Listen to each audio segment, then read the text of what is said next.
I'm going to demonstrate an app that I made that basically shows you nearby farmers market locations. And you can see as soon as you open it up, it asks you for permission. That's like the standard permission dialog for GPS. And if you hit accept like I did, it'll center you on your GPS location, and you got a little blinking icon there you can see. I'll click on one of the markers and it shows all the info about them, like what they sell and the season that they're open and like their hours. And also if I click the address like I just did, it'll open up the address in the native Maps app on iOS, and you can just route yourself there. It's pretty cool, pretty neat feature. I'll go back to my app and close the little pop-up there. You can pan around and also hit the button in the bottom right and you center on yourself.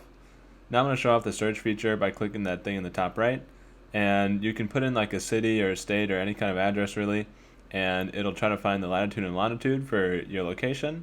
And when you hit the take me there button like I just did, it should center you on whatever location you put in.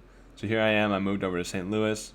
And whenever you move on the map, it shows the markers that are displayed within your field of view.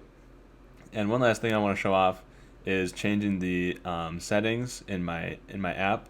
If I turn off the GPS access, my app knows that you did that, so I've tried to cover all the bases here. And basically, if it can't find your GPS location, it'll say, hey, we need that to make the app really work. And the button in the bottom right changes. You actually can't center on GPS anymore or center on your location anymore.